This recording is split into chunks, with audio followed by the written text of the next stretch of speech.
Okay, good evening. Sorry, I'm a little late starting. I meant to start a little earlier. Um, Obviously, we're all in different places than we want to be, and the world is upside down. The world is not what we know how to navigate through. It's a world that has changed, and I guess there's a lot of reflection that we're doing and trying to get through and trying to understand what to do and how to be. And I suppose I really want to dedicate this learning to the healing of all the sick people and to the suffering that we're all on some level going through. I think the whole world is obviously interconnected in such a way that we're feeling our own pain, and we're feeling the pain of so many other people that we know and that we don't know, understanding that it's a very scary time and that we're really out of control. And as a believing person, I do believe that God's in control, and one of the things that we can continue to do in the face of so much uncertainty and so much not knowing and not being able to have an agency necessarily, even though we're trying very hard. One of the things we can continue to do is to learn Torah and to continue to try to understand a little bit from our human perspective of what the teachings are that God is trying to convey to us through the Holy Torah that was given to us at Mount Sinai. So as I've been teaching these classes already for now a couple of years, I want to continue with the consistency, I hope, of trying to glean wisdom from the Torah, from the 5 books of Moses, and the weekly readings that obviously have been interrupted now because they're not being read in the synagogue, which are public readings. We're not reading the Torah in the synagogues now because all the synagogues are closed. And just sidebar comment that is what God wants of us. He wants us to be inside our homes. He wants us to not go to synagogue and not listen to the Torah. We have to read it for ourselves. We have to redefine our religious lives and how they have maybe been more public, and now they're going to be much more private. Our prayer services are private. We're not praying in minyanim. We're not praying in synagogues. We're praying at home, and we're praying in the streets when we take our walks. Hopefully some of us are still taking walks, and asking for wisdom and asking for clarity and asking for healing and asking for this to end and for us to be able to learn the lessons that we need to learn so we can be on the other side of this. I do believe, from what I've read and what I've heard, that this is a very, very big deal. This is a megafa. It's a plague coming from the higher worlds. There's an idea that anything that happens in this world is a reflection of something that's going on in the upper worlds. The upper worlds, what happens down here is a reflection of what's happening in the upper worlds.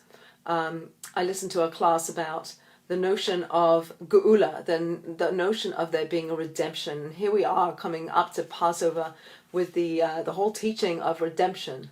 So in order to be redeemed, we have to be coming out of an Egypt, coming out of a place of constraints, coming out of a place of not knowing, coming out of a place of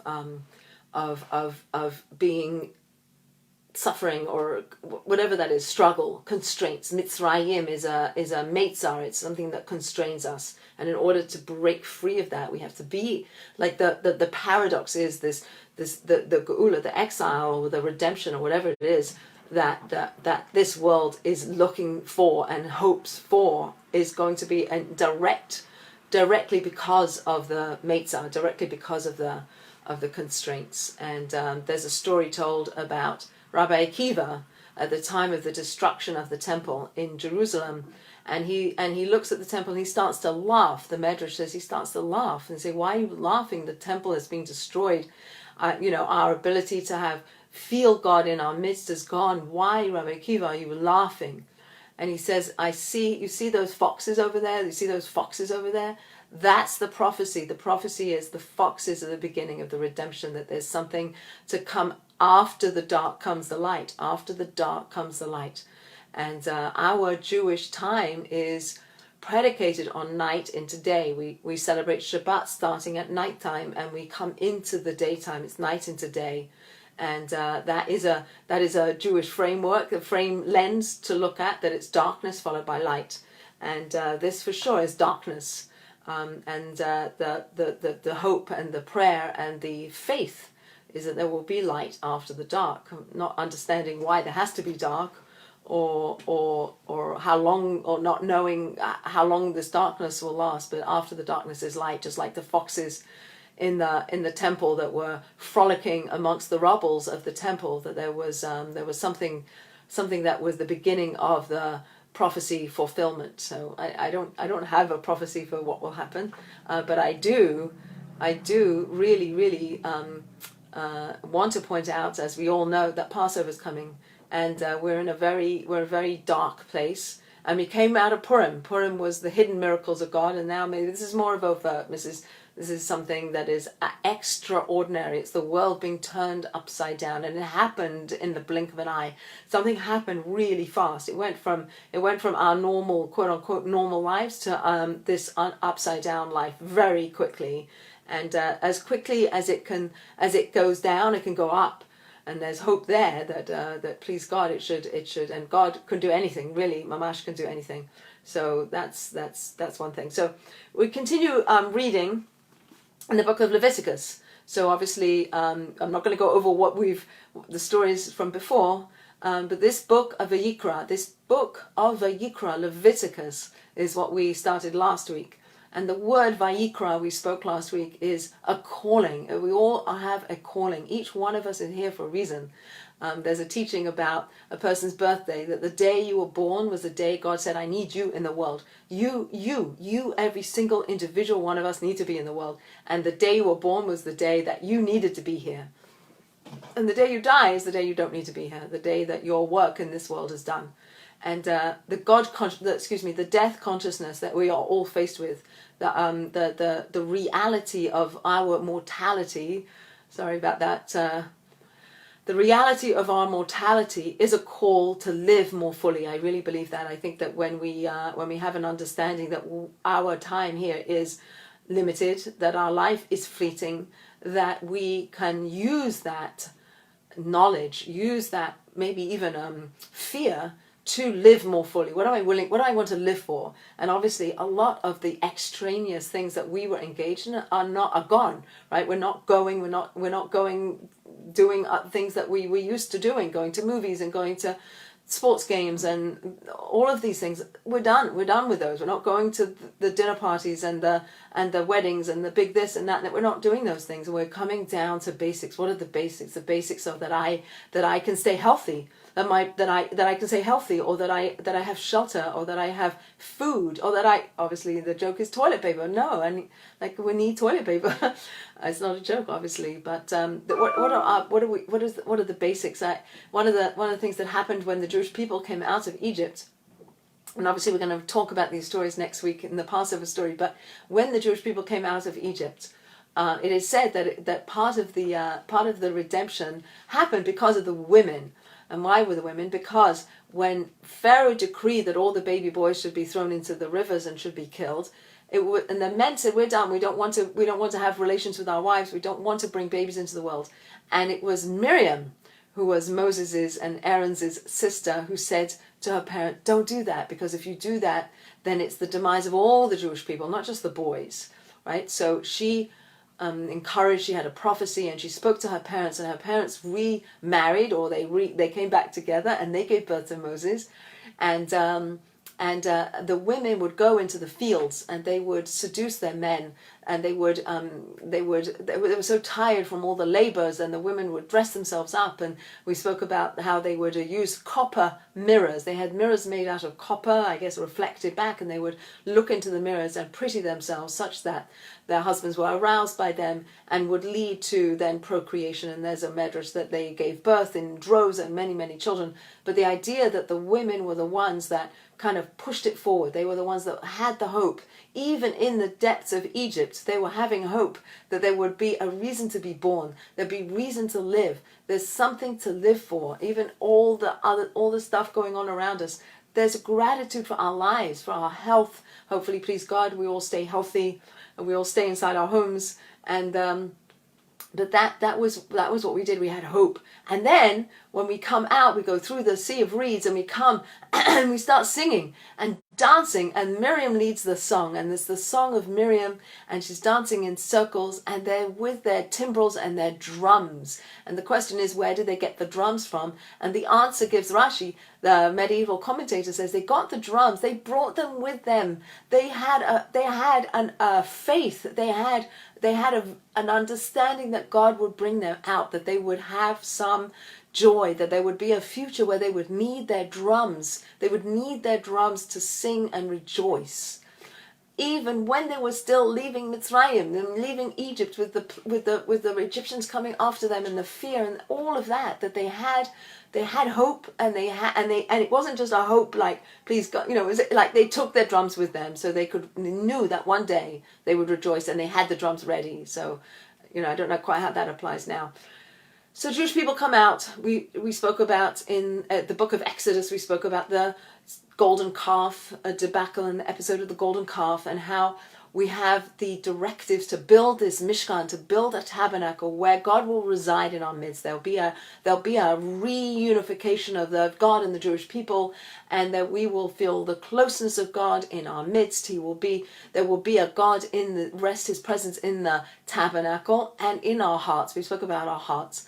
And then we have the inauguration of this Mishkan, and God's presence rests onto this Mishkan, and there's rejoicing. It's a happy day.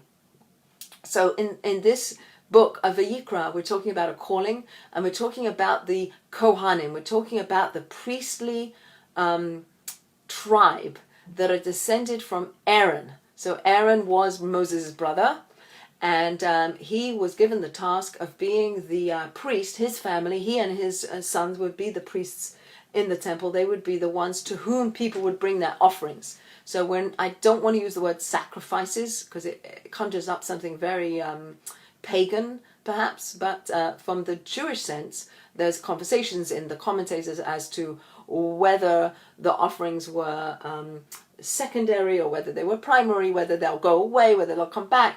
Doesn't matter. The point is that we had a history of giving offerings, and there were offerings brought for different reasons. So we'd bring something if we did something wrong, if we did something that accidentally, we did it wrong. If we did it wrong on purpose, there were offerings that we would bring.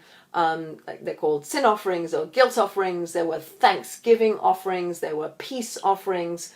There were a lot of different offerings that the people would bring, and they would bring, we talked about this last week, they would bring domesticated animals, and they would be brought to the temple. They would be given to the priest. They would be, the priest would put his hands onto the animal. The animal would somehow, on some level, represent the person bringing the offering. And then we talked about the rich people and what they would bring, and the poorer people what they would bring. And the desire isn't what you bring. It isn't what you bring. It's the intention that you bring it with. Is your intention when you bring this offering? What is that intention?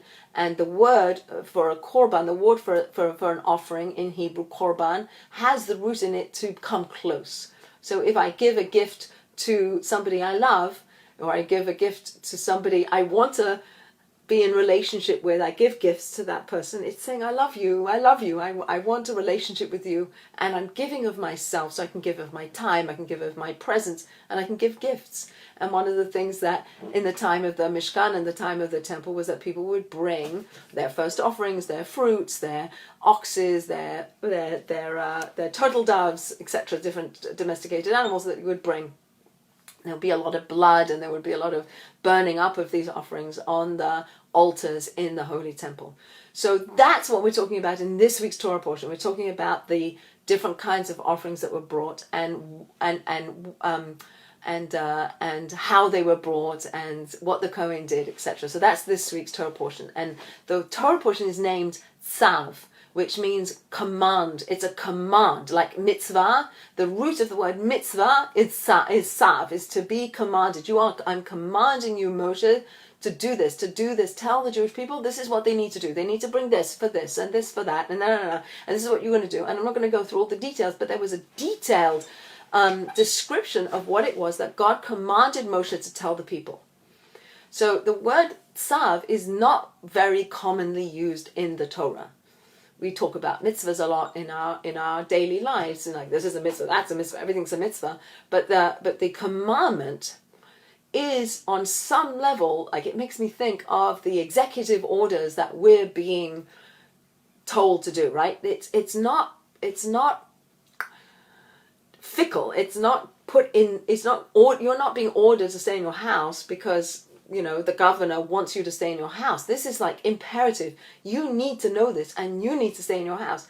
Moses, you need to know this. This is what you need to know. Like, there's something very passionate about this commandment. It's not like, oh, if you feel like it one day, maybe you'd like to clean your room. It's no, clean your room now. It has to be clean now. It's really important to do this now. You have to take this offering and do this, and that will absolve you. That will, bring your thanks. That will atone for you, whatever it is. But there's a commandment there. There's a tzav. There's something imperative and something important that has to be done now.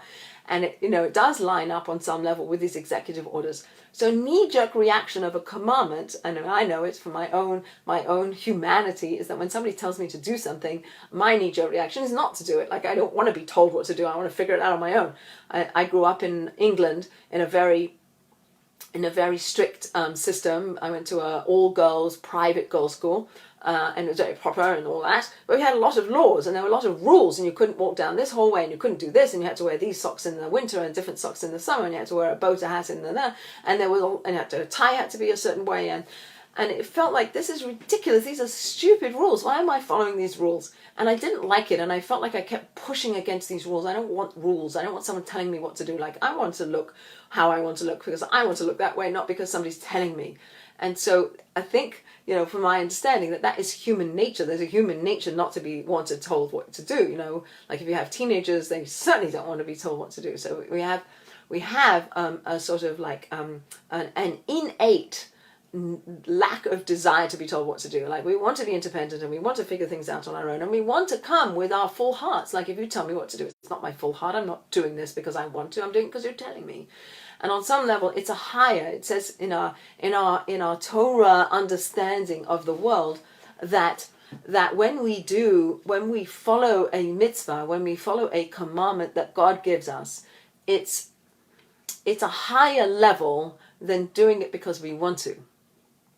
Right? So if we're commanded, like the Kohanim, the priests in this temple, in our Mishkan, were, they had to like take the offerings that the people were bringing. They had to put their hands on them. They had to slaughter them. They had to put them on the altar, big oxes and things. It was a lot of work. It was heavy and there was blood everywhere.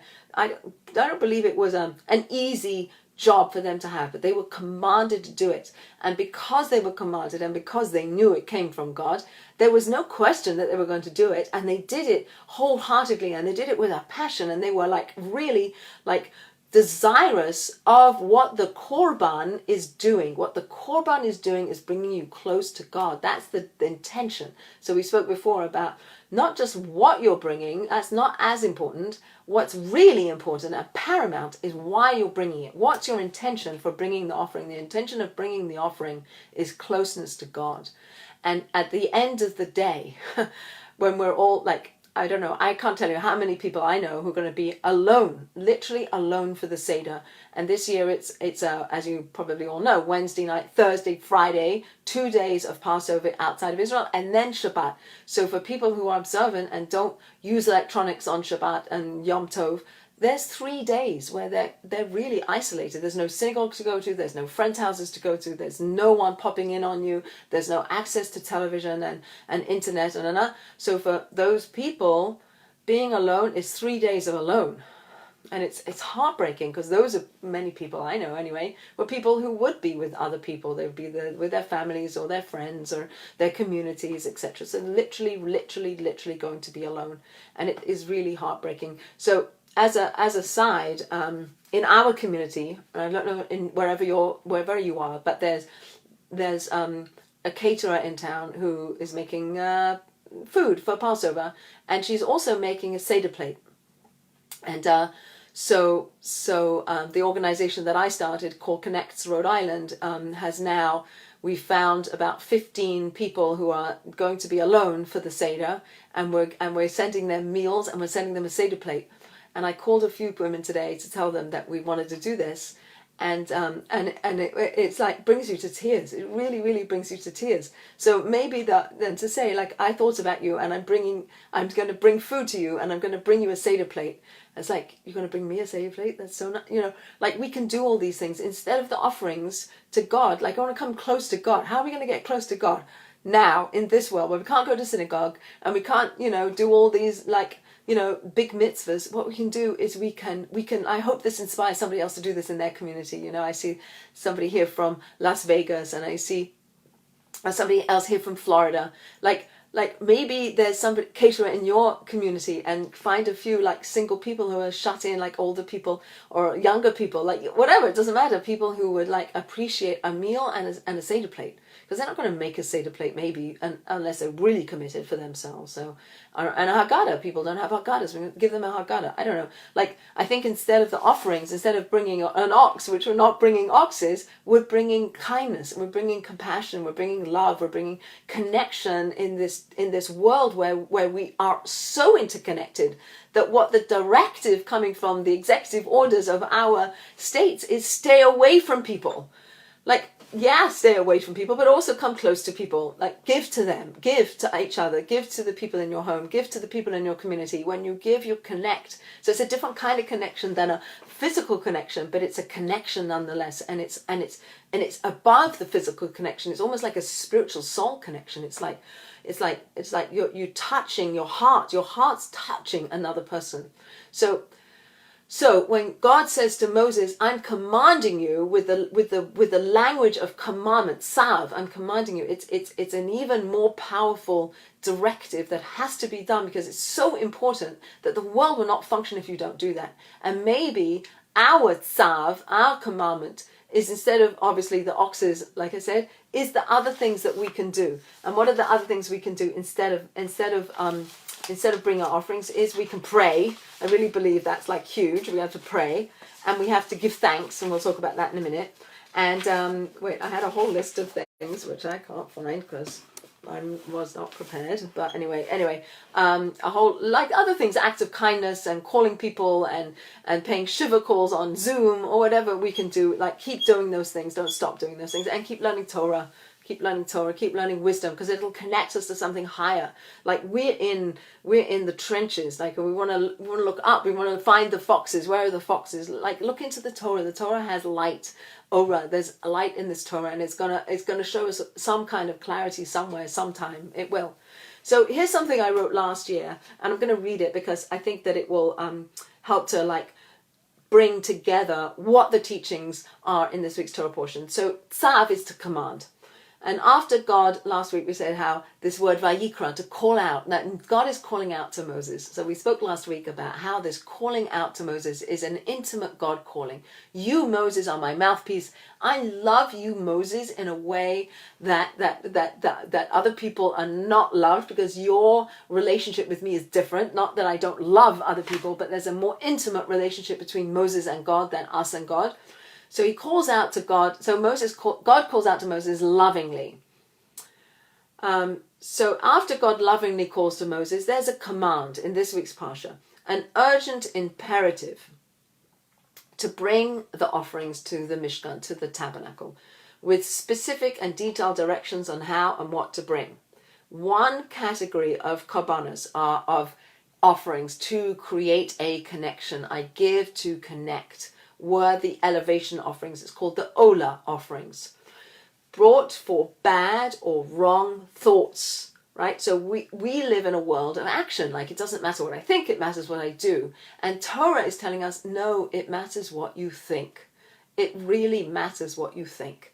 We have control over our thoughts, hopefully. And if not, let's work on that. Yes, thoughts come and go, but that's a challenge, right? We have to somehow hold on to them and control them. So let's try to have control over our thoughts. And when we slip up, we bring this Ola offering for negative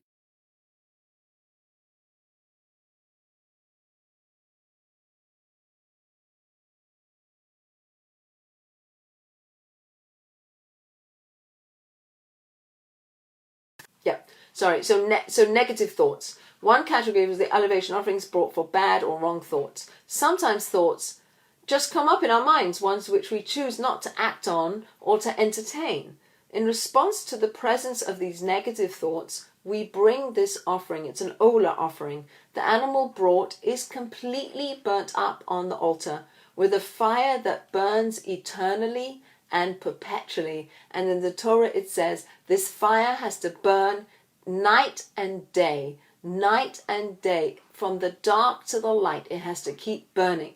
There's a passion that has to keep a flame in us when we're in the darkness and bring it into the light. So when we're in a dark period, there's an imperative that God says to keep that fire burning. The animal, this continual fire represents the constancy of our thoughts. It also symbolizes our inner fire that drives us and the fire of Torah. What fires us? What makes us passionate? What gives us drive? Why do we do what we do? What are we living for? What's our passion? And can we keep ourselves being passionate people all our life? Can we stoke the fire of our I want to use a different word than passion, but that's what comes up, like the fieriness of our passions. And can we control them? Can we direct them? Can we elevate them?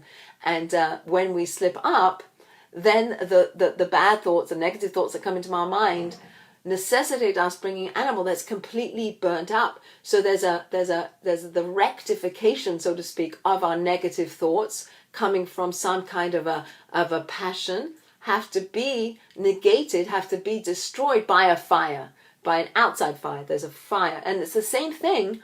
Some of you might know that right before Passover, we take all the leftover chametz, we take the bread and the crackers and the things we have in our house that we're not supposed to have in our house, right? We're supposed to get rid of them, we're supposed to sell them, and we're supposed to burn them. We take them and we burn them. They represent arrogance, they represent ego, they represent things that we want to shed, that we want to get rid of, and they come from a certain fiery place within us. And the way to get rid of them is the same way that they arise. So they arise in us from a fiery, passionate place, and they get destroyed literally by fire.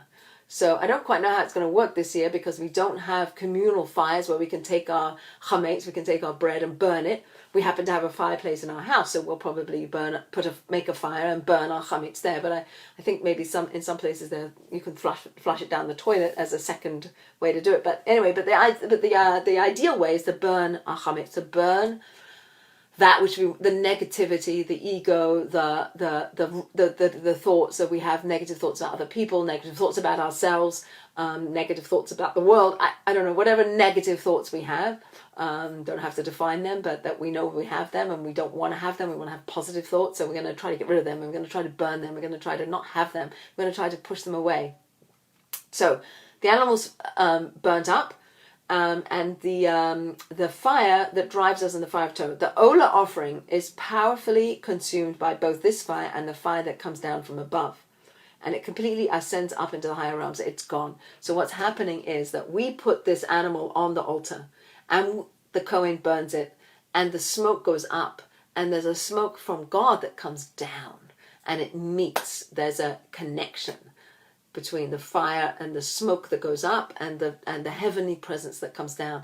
And in the temple there was a merging of these smokes, of these fires, of the smoke from the fire that we were bringing up, that was meeting the fire that was coming down. And maybe there's a metaphor there for us looking up. We look up. I think he was a congressman perhaps of Oklahoma, maybe he was the governor of Oklahoma, and he was on video speaking about the psalm that speaks about looking up to the heavens, S-I-A-N-I El-Hayorim, that where do we look for our help? We look up at God, we look up into the heaven. There's a whole idea of when, we spoke about it before, about Moses, when the Jewish people came out of Egypt, and they immediately come through the Red Sea after that episode, and then they're on the other side and they're now in the desert, and they get attacked from behind by Amalek. the evil Amalek who's putting doubt into our minds, that's able on some level able to attack this people that have been brought out, literally being like carried on an eagle's wings, out of Egypt. There's the myriad of miracles that happened, amazing. And then Amalek has the audacity to attack the Jewish people. Moses goes up onto a mountain, and when his hands are raised up, the Jewish people are able to fight off Amalek. His hands are up, but he's getting tired, so they start to come down because he's tired holding his hands up. And when his hands come down, then the Amalekites start to win out, and they're beating the Jewish people who are trying to fight off the Amalekites. And so there's Aaron stands on one side of him, and Hur, who is the son of Miriam, hold up the arms of Moses, and Moses' arms being held up, because then the Jewish people look up and they see their salvation comes from God, that they win out over the Amalekites. And so perhaps, there's an imagery here in this week's Torah portion of smoke arising, going up, ascending, and the smoke of the divine presence coming down, and they're meeting. There's a connection. And I'm not quite sure what that means for us today, but there's a capacity, I think, for us to elevate ourselves on some level in this time period, and to look up, to look for the foxes, or to look for the light, or to look for the for the good things, or the role of God in a good way, but knowing that from the darkness comes the light. Okay, so the people were commanded to bring offerings to atone for sins, to express gratitude, to effect peace. A korban, the offering, brought with an open heart and with the correct intention, would help us achieve closeness to and a deepening of our relationship with God. Another category of the offerings were the peace offerings, which included that of the thanksgiving offerings. It is brought out of recognition of the good in our lives.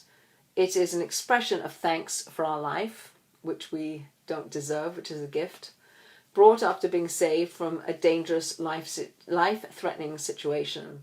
When we recognize everything we have as a gift, we become overwhelmed with gratitude and humility. And the thanksgiving offering, the Todah offering, help us express those feelings in very real, tangible ways. So let's just take a moment and talk about the Thanksgiving offerings. So the Thanksgiving offerings were ones that were brought for 4 different occasions. And now that's sort of like, we actually still have these 4 different reasons. So the 4 different reasons are, if you've been incarcerated, like people would be incarcerated, like Natan Sharansky was incarcerated in Russia, in the Gulag, for being Jewish and doing Jewish things, and he was a prisoner of conscience, and he was put in solitary confinement in the Gulag for 8 years. It was crazy, and he was brought out. He was redeemed from jail. And he would have brought a Thanksgiving offering. If you're redeemed from jail, then you bring there was this terrible story about the Israeli backpacker who was in India, and on her way back to Israel, she went through Moscow, and she had a layover in Moscow, and her bag wasn't even going to come into the Moscow airport. It literally went from one plane to another, and it was taken off by the Russian KGB or the police or whatever. They took it off, and they found a little bit of marijuana in it, and they imprisoned her in jail for 7 years for drug dealing or smuggling. And it was crazy. It was so not justice and whatever, and she wasn't even in Russia at all, and her bag wasn't going to be in Russia, but they put her in jail for 7 years and the whole thing, and they got her out eventually, like after a few months. But like, she would give a Thanksgiving for being redeemed from this jail. A Thanksgiving, like, thank God I'm redeemed from jail, would be one category. To when you cross the sea, I guess, maybe it's not such a difficulty to cross seas nowadays, but in the day it would be very, very worthy of a Thanksgiving offering if you survived a sea journey, went from one into the boat and out into the seas and then back again. Yeah, thank God I made it. And if you traversed a desert. So obviously these are things that maybe nowadays don't, well, maybe they do, I don't know, but these would be reasons. And the fourth reason, which perhaps is more current, is if you survive an illness. If you come out from a place where you don't think you're going to survive a sickness or an illness, and you survive, when you've been gravely ill, and then you're brought back, or then you recover, you would give this offering, this Todah offering.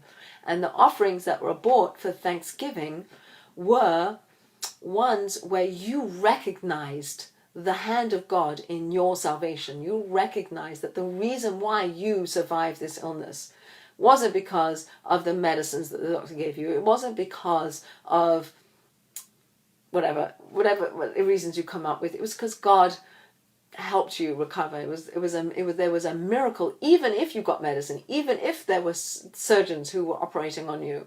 Like, it's the hand of God, because other people could go through the same sickness or could go through the same surgery and die, and you didn't. So there's a recognition that God's hand was there and that you were saved.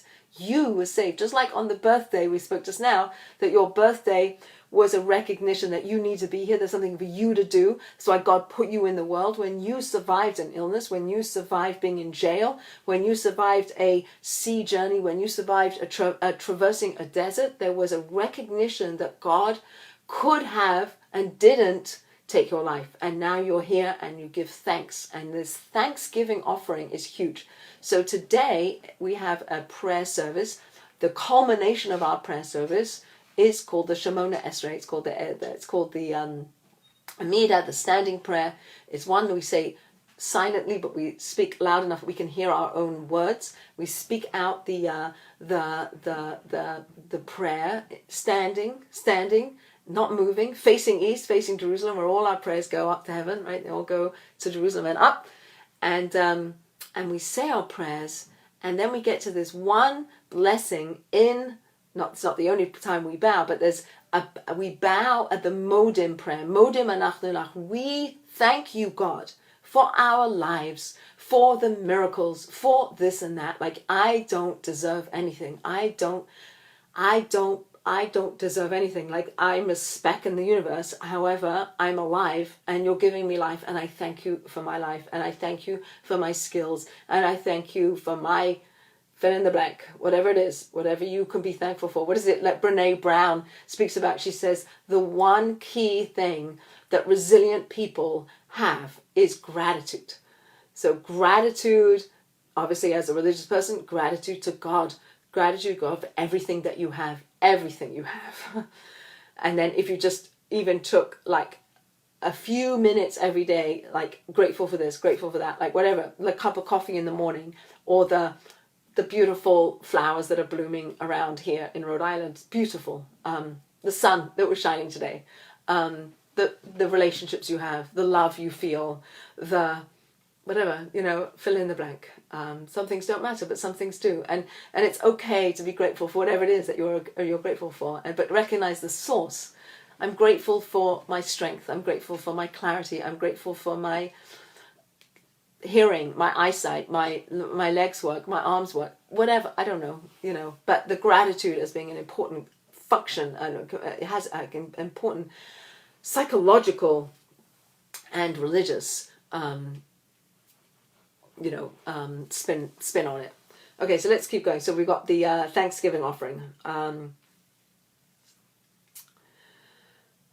The goal of all these korbanos is greater connection with and closeness to the eternal or powerful or loving or God or good creator.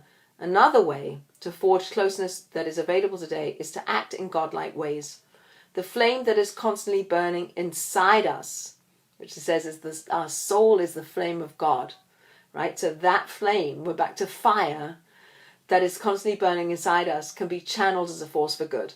Being godlike is to give and to love, to use our character traits in good ways, to visit the sick. Maybe we can't do that today, but we can call people to clothe the naked, to make sure that people have clothing, to feed the hungry, make sure people have food, make sure that the food banks are full, make sure we make our donations, make sure, people have food for Passover, make sure people have a Seder plate, escort and bury the dead. I'm not sure what we're doing on that front, given today the fear of COVID-19 and people who may die of it, like what we're doing. We could talk about that another time, but these are the things that God does, and therefore when we emulate God, when we are God-like, we become like God, we become like Moses, we become somebody who represents God in this world. We're the messenger for goodness and love and giving in this world. That's a Jewish teaching, and that's what we can still keep doing, each one of us,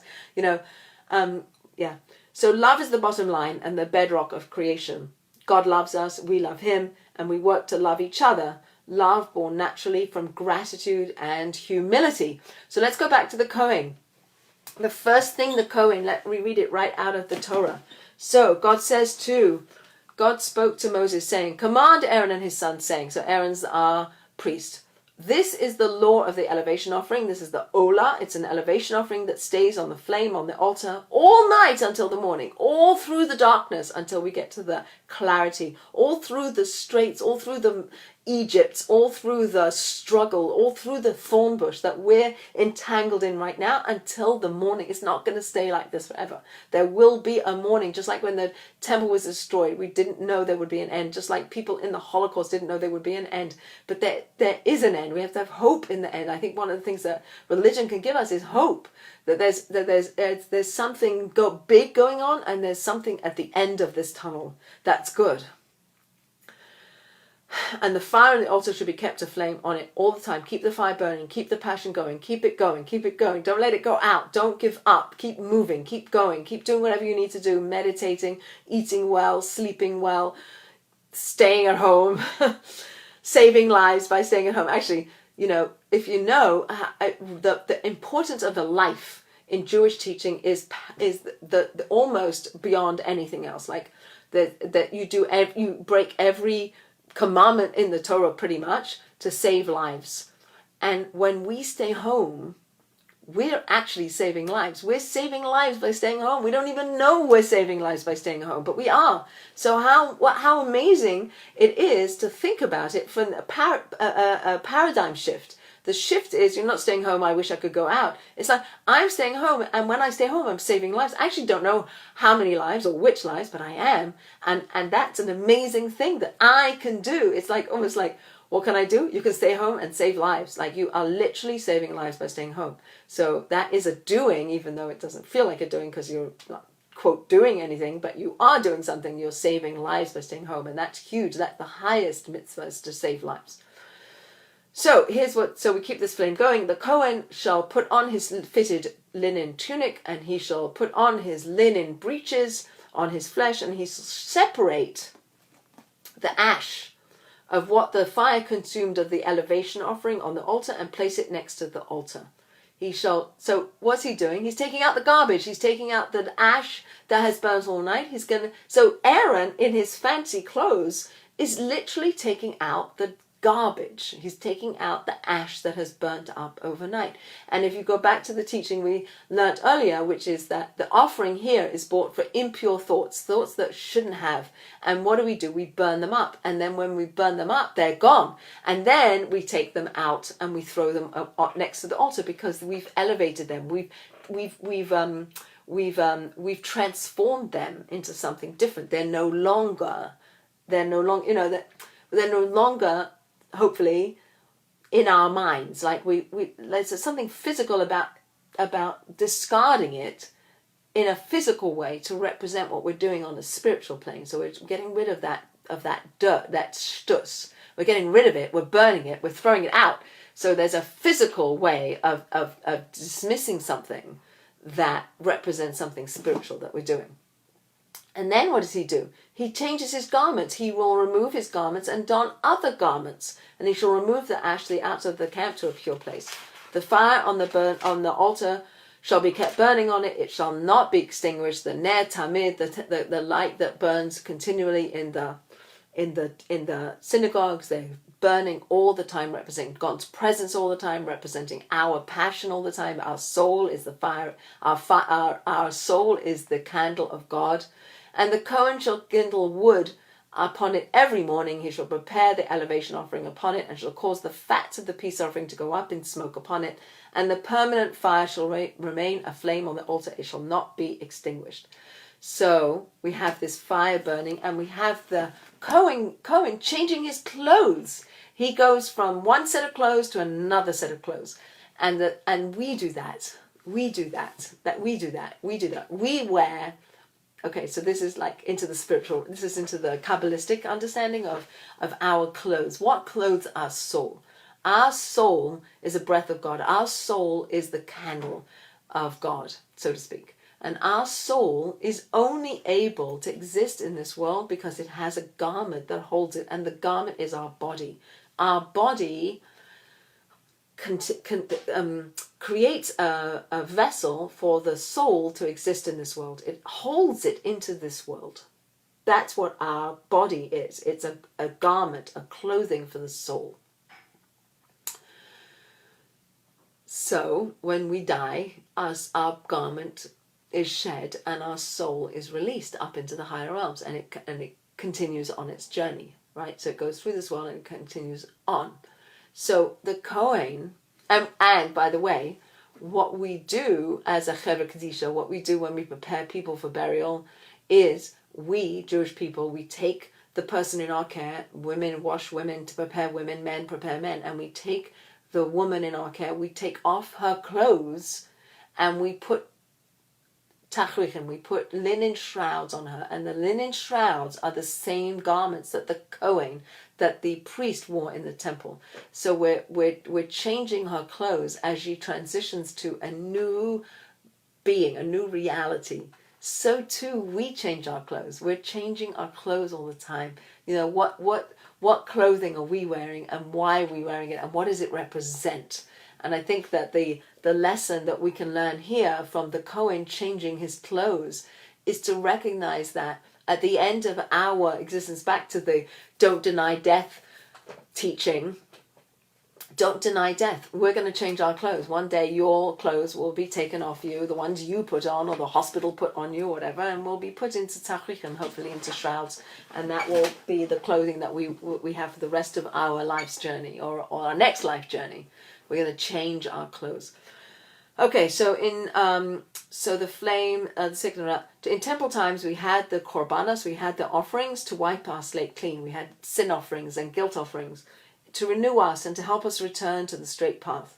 Today, in addition to trying to emulate God, we also have prayer, Torah study, charity, hospitality. Maybe that's a little harder right now.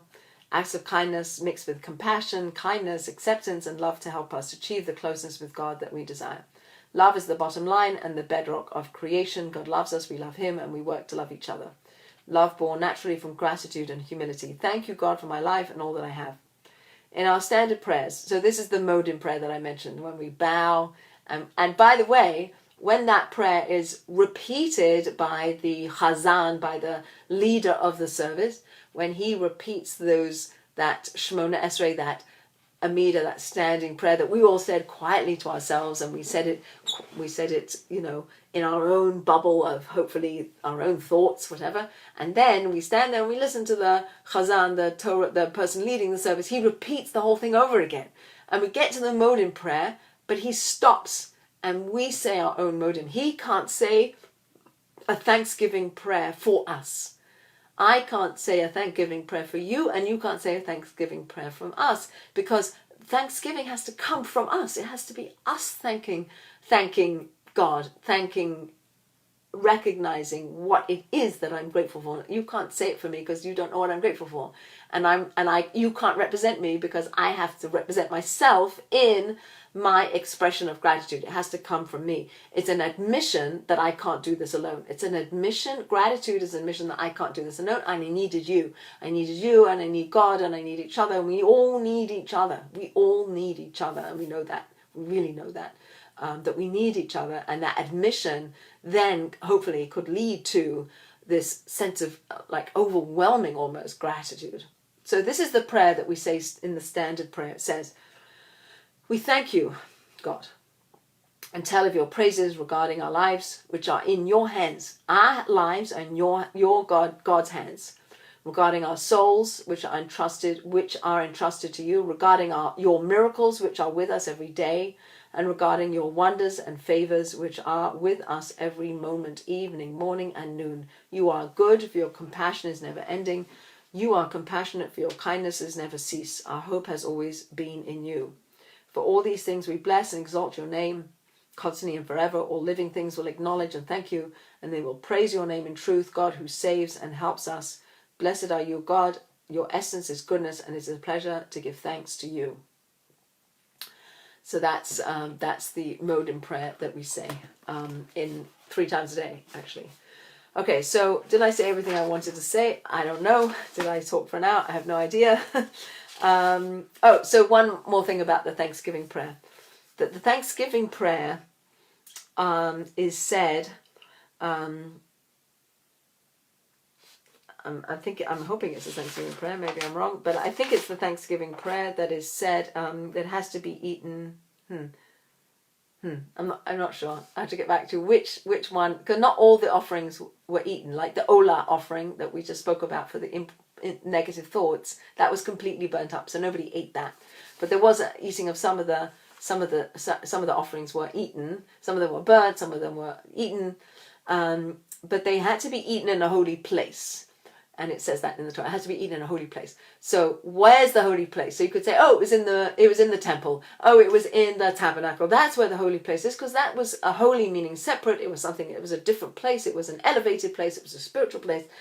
But some of the commentators say, no. The holy place is it has to be eaten in a holy mouth. Your mouth has to be holy. What does that mean? It means that what goes into your mouth and what comes out of your mouth has to be holy. So again, like, if our thoughts are the world we create, what's the story we tell ourselves? Back to Renee Brown. Our story that we tell ourselves reflects what we say. And if we say good things, if we build each other up instead of pushing each other down, that we elevate and we create holiness, our mouth becomes holy. If we eat kosher food, if we eat matzah on Seder night, and we speak of the coming out of Egypt, our mouths become holy. They are holy, and then we can eat from the offerings, because we've elevated. Everything's elevated. Everything's taken up a notch. Everything's going up into a higher realm. So we can go down or we can go up, and it's our choice. And we can go up or down in our minds, in our thoughts, and the stories we tell ourselves. That's where it is. So I think some of the things, I don't even know what time it is, and I don't know how long I've been talking. I don't have a watch, and I'm feeling like completely adrift. But maybe I'll just wrap it up here. So the idea of korbanos, the idea of the offerings are our attempt to come close to God, our attempt to give something. In the act of giving, we become close. Like those of us who are blessed to be parents, we give a lot to our children, and perhaps we give to them more than we give to anybody else in the whole world, and we love them so much. And so we keep giving, and the more we give, the more we love, right? So there's that teaching that the word ahava in Hebrew is the root of the word love is to give.